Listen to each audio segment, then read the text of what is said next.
Imagine taking a job, purely to just escape the modern world. Right, just completely unplugging. Exactly. Like you pack up, leave the concrete of the city behind, and you move out to a fire watchtower miles from civilization. Just craving that absolute unbroken isolation. Yeah. But on your very first day, before the sun even sets, a veteran ranger hands you a laminated card. And it has, what, 5 highly specific directives on it? 5 highly specific, completely inexplicable directives. Mm. And you quickly realize that true isolation, well, doesn't actually exist out there. Because the forest is already watching you. Right. It is a wild premise. So today we're doing a deep dive into this first-hand account from a man named Brian Hayes. Yeah, this was sourced from a transcript by the channel Lighthouse Horror, Oh, right? that's the one. And our mission today is really to unpack these 5 rules, look at what happens when they're broken, and explore the psychological weight of surviving this bizarre ecosystem. Which really strikes at the heart of our modern desire to just get away from it all. We crave that uncomplicated existence. Oh, totally. But stepping out of human society, as Brian finds out, doesn't mean you're alone. You've just entered an entirely different ecosystem with its own unspoken laws. Okay, so let's unpack this. Because the psychological manipulation, it actually begins long before Brian even sets foot in that tower in southeastern Ohio. Right, during the interview process. Exactly. He's transitioning from this super mundane warehouse security job in Columbus, and he has this remarkably brief 20-minute job interview. Which is already a little suspicious. A bit, yeah. The recruiter asks all the standard stuff about handling emergencies, working alone, But then, completely deadpan, he asks a really weird question. What would you do if something in the woods started talking to you? Yes. And Brian just chuckles. He assumes it's like a weird behavioral test. But the interviewer doesn't laugh. Not at all. He just quietly writes something down. That is a fascinating look into how institutional onboarding works, especially in anomalous situations. What do you mean? Well, institutions will often subtly test your boundaries before revealing the true nature of an environment.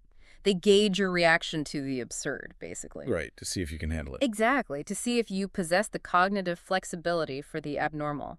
Brian didn't get indignant. He didn't storm out. He just accepted it. Yeah, as a quirk. Yeah. And that passive acceptance is exactly what they were screening for. Wow, okay. So he passes the test. 2 months later, he's driving deep into state land.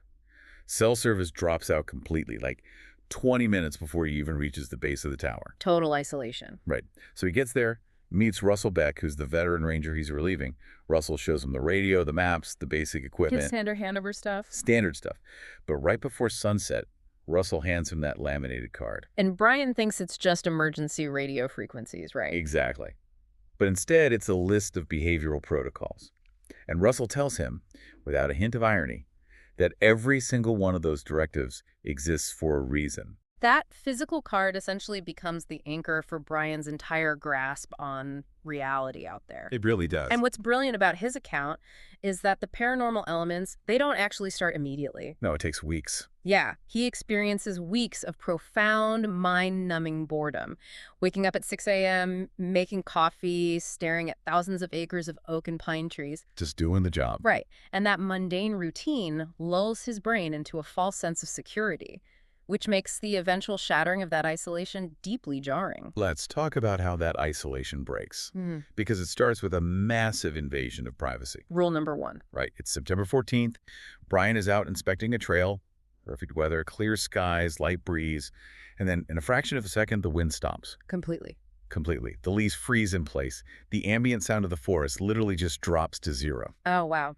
In acoustic ecology, we call that sudden absence of biophony, which is the ambient noise of insects, birds, wind. That is a massive evolutionary warning sign. The pin drop effect, right? Yes, exactly. Our primal brains are hardwired to recognize that when a forest goes completely silent, an apex predator has entered the immediate vicinity. Your body just knows. Right, your cortisol spikes, your body prepares for fight or flight, but the threat Brian encounters here, it isn't a predator with teeth. No, it's the environment itself.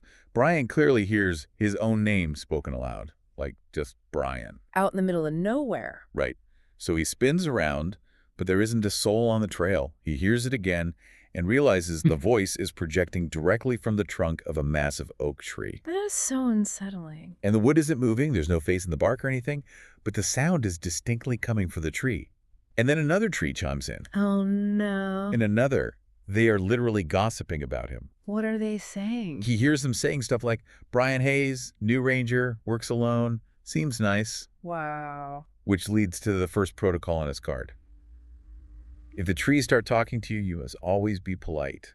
The psychology of this is fascinating because it completely upends our relationship with nature. Yeah. I mean, we view a walk in the woods as a private, anonymous experience, But here, the flora possesses an active, conscious awareness of his identity. You know what this reminds me of? It is exactly how data brokers operate in our digital lives. Oh, that's an interesting connection. Yeah. I was actually reading up on privacy tools recently, specifically one called Incon. There is this entire shadow economy of hidden tech companies that scrape your personal data. Like your home address and phone number? Yes, your relatives, your job, everything. Yeah. And they package it and sell it without you ever giving consent. It's totally invisible to the user. Exactly. And to fight back, you have to use a service like Incon to act as your proxy, hunting down these brokers and legally forcing them to delete your profile. Otherwise, you just get targeted by scammers. That makes a lot of sense. When I read Brian's account, it just clicked. The forest is acting like a supernatural data broker. It has inexplicably scraped his full name, his employment status, and his living situation. That is a very sharp parallel. Just as we have to navigate the invisible threats of digital data harvesting by taking back our privacy, Brian has to navigate an environment that has stripped him of his anonymity. Right. But his tool for survival isn't a software service. No, it's social compliance. The forest doesn't demand, a blood sacrifice or ritual worship. It simply demands basic interpersonal respect. And we know exactly what happens if you refuse to opt in to that respect. The Kevin Williams story. Yes. Brian recalls this story of Kevin Williams, a former ranger who just couldn't handle the boundary violation. He got annoyed by the whispering, right? Yeah, he lost his temper and screamed at the trees to shut up. And the consequence?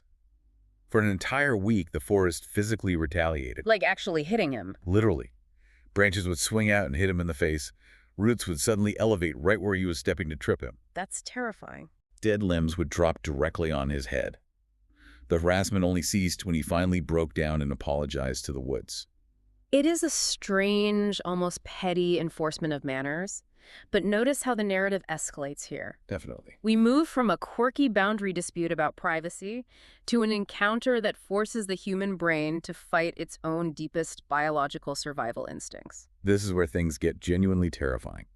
It's 8 months into his deployment.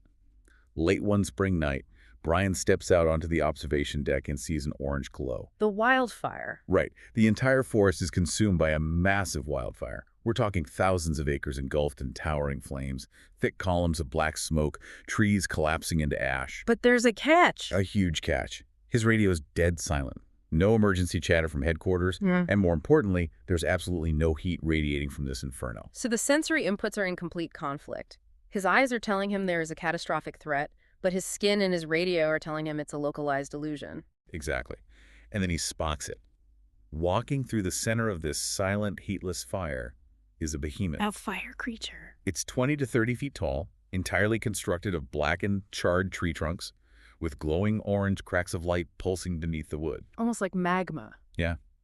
It walks with heavy, deliberate steps, sending embers into the night sky, and then it stops, pivots, and begins marching directly toward Brian's tower. And what's the rule for this one? The protocol on the laminated card is incredibly brief. If you see fire everywhere, do not leave the tower.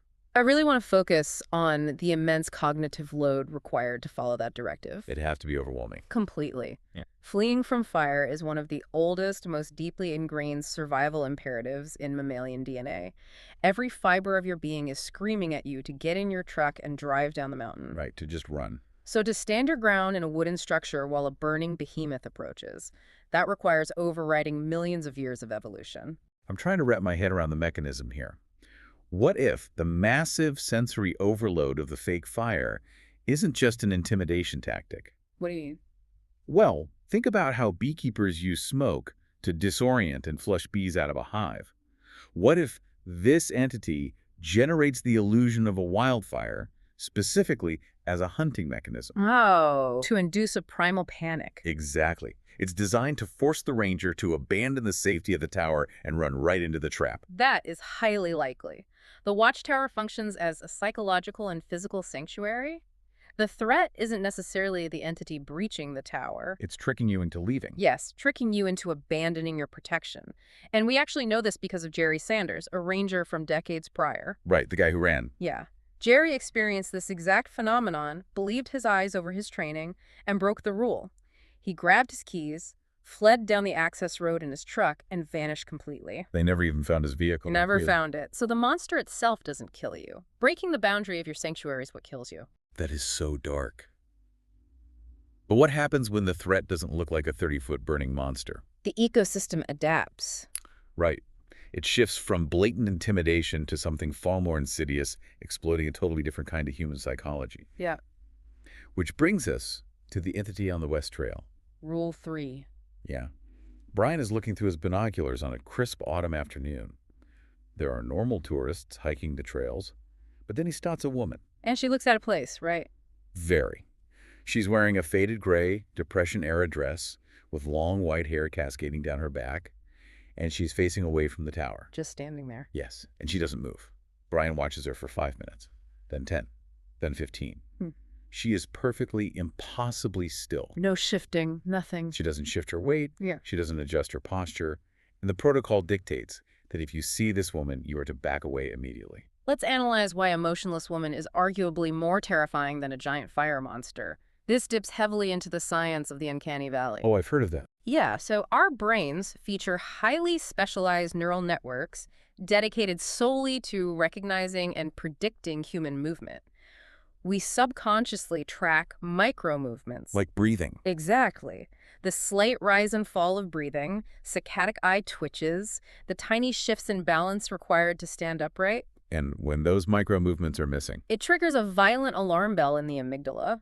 From an evolutionary standpoint, a human figure that exhibits 0 micro-movements signifies one of 2 things. which are? Either it is a corpse, which triggers our disease avoidance mechanism, or it is a predator mimicking a human, which triggers our threat detection mechanism. Wow. So when Brian sees this figure standing like a mannequin in the woods, his biology is screaming that whatever is inside that dress is fundamentally not human. That makes total sense. It's kind of like an anglerfish in the deep ocean. You know, that's a great analogy. The glowing lure looks harmless, maybe even inviting to its prey, but the lure is just bait attached to a massive set of teeth. This woman's human shape is the bait, and her terrifying stillness is the trap waiting to be sprung.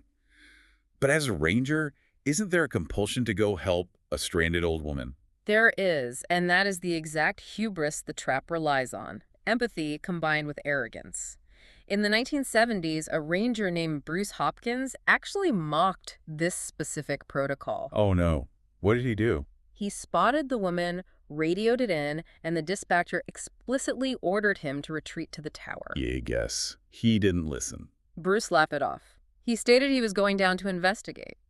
Hours later, a search team found his truck idling on the trail. And Bruce. His radio was on the passenger seat, and his half-eaten lunch was still on the table back at the tower. But Bruce was gone. He just vanished. He ignored that biological alarm bell of the uncanny valley, and the anglerfish snapped its jaws. Okay, so intimidation fails if you stay put, and the bait and trap fails if you ignore it as long as you follow the rules. But what happens when the phenomenon bypasses your conscious decision-making entirely? This is where it gets really disturbing. Right. The narrative transitions here from threats you can choose to run from to phenomena that strip you of your free will. We're talking about the concept of missing time. And psychologically, it is the most profound violation of self in Brian's entire account. Yeah, so it's the middle of winter. The forest is blanketed in snow. Sometime after midnight, Brian notices these basketball-sized, brilliantly white lights drifting silently through the trees. Not bouncing like a flashlight? No, they aren't bouncing at all. They're gliding smoothly, illuminating the snowpack. He admits in his journal that he actually felt this overwhelming sense of peace. He found them genuinely beautiful. But he remembers the rule. Right. He forces himself to remember the protocol. If you see the floating lights, lock every single window in the tower. The word lock is the critical operational detail there. I actually want to challenge that because I was thinking about it. Why specifically lock them? What do you mean? Like, if you were just trying to keep something out, wouldn't simply shutting the windows and closing the blinds be enough? Why go through the physical effort of turning 10 separate latches? Because the lock isn't designed to keep the lights out. The lock is designed to keep you in. Oh, wow. Yeah.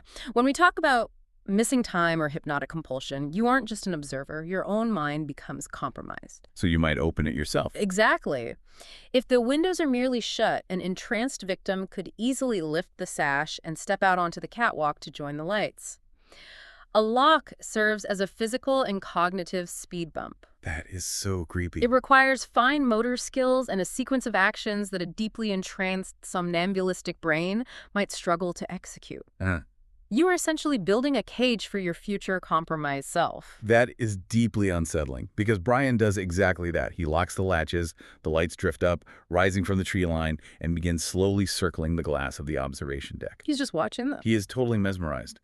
And then he blinks, looks down at the clock on his desk, and realizes it is 3:00 a.m. He experienced a complete lapse in consciousness. 3 entire hours, utterly erased from his hard drive. And it gets worse. He calls Russell the next day, who tells him about Laura Dunn. She was this fiercely meticulous ranger from the late 90s. She saw the lights, too. Yeah. Laura logged the lights over the radio. Her second transmission calmly noted they were getting closer. Her third transmission stated they were directly outside the glass. And then... Dead air. She vanished without a trace, and later in Brian's deployment, the lights actually return. Does he lose time again? He locks the windows again, survives the night, but wakes up to find multiple pages physically ripped out of his own private journal. Oh, my God. Which raises the horrific question, right? Did the lights somehow breach the room? Or did his own body tear those pages out while his consciousness was hijacked? It is the ultimate loss of agency. With the fire creature or the old woman, you retain your ability to choose. You choose to stay in the tower. You choose to walk away. But not with the lights. Right. The lights bypass your agency. You become a passenger in your own body, unable to recall what you did or what was done to you. Absolutely. By this point in the account, you have to be assuming that literally everything in this ecosystem is a deadly trap designed to consume you. It definitely feels that way. But Brian's final major encounter completely subverts that expectation. It forces us to reconsider how we categorize the unknown. It is a phenomenal tonal shift, honestly. It removes the human-centric bias we naturally apply to unexplained phenomena. So it's Brian's third spring on the job. He is scanning the distant eastern ridges with his binoculars, and he sees a massive forested hill moving. Moving, like a landslide. That's what he thinks at first. But as his eyes adjust, he realizes it isn't a hill. It is a bipedal figure, roughly 60 feet tall, looking like a walking cliff face completely covered in moss, boulders, and ancient vegetation. Literal giant. Yes, and it is moving with agonizing slowness. Brian immediately radios headquarters, expecting them to sound alarms. And what do they say? The dispatcher just sighs and says, "Copy that, log the coordinates." That is hilarious. They treat a 60-foot geological anomaly with the same mundane administrative boredom as a broken park bench. Right, because it turns out the giant is completely harmless. For decades, hunters had reported seeing smaller stone figures, maybe 10 or 12 feet tall, wandering the woods looking confused. The kids. Yeah, the protocol states that if you see the 60-foot giant, you just give it space, because the giant is simply searching the ridges for his lost children. That is surprisingly sweet. Ryan actually watches this happen. He sees the massive titan gently kneel down, pick up a smaller stone figure, place it on its massive mossy shoulder, and the two of them slowly walk off together into the sunset. I love that. It is so bizarre. It's like discovering Godzilla in the woods only to realize he's just a lost dad looking for his kid at the grocery store. This is exactly why I love this account. Human survival instincts dictate that anything massive and unknown must be inherently hostile to us. We always assume the worst. We do. We assume we are the main characters of the forest, and therefore the monsters are here for us. But the stone giant proves that this ecosystem possesses its own internal logic that has absolutely nothing to do with humanity. We are just ants in its kitchen. Exactly. The giant doesn't want to hurt anyone. It just requires a boundary of respect. It paints a picture of a bizarre, almost beautiful coexistence. And Brian clearly embraces that coexistence because he ends up staying in that tower for 4 full years. 4 years. Wow. Yeah. The anomalies happen just rarely enough that they become integrated into his daily routine. It just becomes part of the job. Exactly. He logs his humidity reports. He speaks very politely to the oak trees. He makes sure his windows are securely latched when it snows. And he calmly waves at the 60-foot stone giant on the ridge. He stops looking for answers and simply accepts the rules of the environment. He successfully normalizes the paranormal. which is the ultimate human adaptation mechanism if you think about it. It really is. So, looking at the bigger picture here, what does this deep dive mean for us? Because, I mean, the vast majority of you listening to this aren't fending off hypnotic floating orbs or hiding from ageless entities on a hiking trail. Hopefully not. Right. But we all operate within systems, workplaces, family dynamics, societal structures that have their own bizarre, unspoken rules, things we just accept without fully understanding the underlying logic. I think the most sobering takeaway from Brian's experience lies in the physical laminated card itself. The rule card. Yeah. Brian is only alive to share his story because of the trail of disappearances that preceded him. Every single protocol on that list was paid for by the lives of people like Bruce Hopkins, Laura Dunn, and Jerry Sanders. The ones who didn't listen. Right. In our mundane world, we often roll our eyes at tedious safety regulations, OSHA compliance, or bureaucratic red tape. But those rules, almost without exception, are written in blood. They are drafted in the immediate aftermath of someone else's disaster. That is a chilling thought. It really leaves you with a lingering question, doesn't it? What's that? What safety protocols or personal boundaries or unwritten rules in your own life are you blindly following, or perhaps recklessly ignoring, without ever stopping to question who had to pay the ultimate price for that knowledge? It definitely changes your perspective. It certainly makes you reconsider that fantasy of running away to total isolation. Because when you finally find a place where you think you are completely alone, you might just discover that the space was already occupied long before you got there.